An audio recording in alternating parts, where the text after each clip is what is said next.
श्री राम जय जय राम, श्री राम जय जय राम। नीलाम्बुजश्यामल कोमलांगम सीता समारोपितवाम भागम पाणो महासागचारुचापम नमामि रामं रघुवंशनाथम। आज जो है ज्योतिष चर्चा में योग का विषय लिया जा रहा है। कुंडली में जो राजयोग आदि विभिन्न योग होते हैं उनका विचार किया जाता है। तो ग्रहों के संबंधवश योग का विचार है। ग्रहों का आपस में संबंध होता है तो कैसा योग होता है। तो लघु पराशरी पंडित जो वराह मिहिर की जो है लिखित लघु पराशरी ग्रंथ है इसका, तो उसमें ग्रहों के संबंधवश योग का विचार बताया गया है कि केंद्र त्रिकोणपतया संबंधेन परस्परम इतरैरप्रसक्ता चेत विशेष फलदायका। कहते हैं केंद्रीय ग्रहों की विशेष फलदानशीलता कैसे होती है कि केंद्र स्थान अर्थात प्रथम भाव, चतुर्भाव, सप्तम भाव, दसम भाव और त्रिकोण स्थान प्रथम, पंचम और नवम भाव, इस प्रकार केंद्र और त्रिकोण स्थानों में स्थित राशियों के अधिपति ग्रहों के परस्पर के संबंधों में यदि अन्य भावेशों में तृतीय, खष्ट और एकादशेष ग्रहों से संबंध रहित अप्रसक्त होंगे तो वे विशेष सुफल देंगे।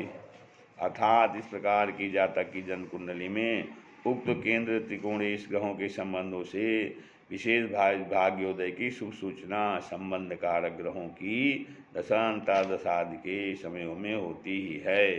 तो यहाँ कहते हैं कि जो प्रथम भाव है, लग्न है, वो केंद्र और त्रिकोण दोनों में गिना जाता है। इस प्रकार केंद्र और त्रिकोण स्थान में स्थित राशियों के अधिपति, इसमें जो राशियाँ हैं उनके स्वामी जो है ग्रहों के परस्पर संबंधों से और अन्य भविष्य में त्रिखडाय अर्थात तृतीय, खष्ट और एकादश ग्रह संबंध इससे रहित होंगे तब विशेष फल दोगे, तो फल देंगे। कहते हैं कि यहाँ पे ये कह रहे हैं कि केंद्र त्रिकोण से अर्थ भाव, यदि भावों को कहा जाए तो केंद्र त्रिकोण भाव अर्थात 1, 4, 7, 10 और 9 और 5 ये भाव जो है केंद्र त्रिकोण हैं। तो इन 6 भावों को कहा जाए तो शेष द्वितीय, तृतीय, खष्ट, अष्टम, एकादश और द्वादश एवं अन्य 6 भावों से भी उक्त 6 भावों का किसी रूप में भी संबंध हो सकता है।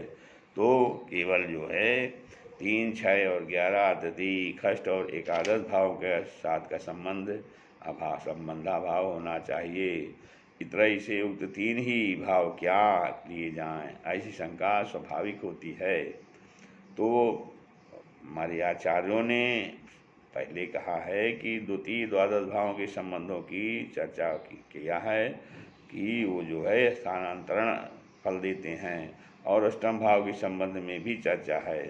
तो इसलिए यहाँ जो है इतरई शब्द से तृतीय, खष्ट और एकादश भावों का संबंध रहित यदि तीसरे, छठे और एकादश भावों के संबंध से रहित केंद्र और त्रिकोणाधीश ग्रहों से ग्रह योग, कृतभाग योग के निर्माण की सूचना तत्संबंध कारक ग्रहों की दशादशों में ही होती है। तो जैसे कहते हैं पूर्वदर्शित कुंडली में केंद्रेश बृहस्पति का त्रिकोणेश मंगल ग्रह के साथ ऊंचा संबंध है।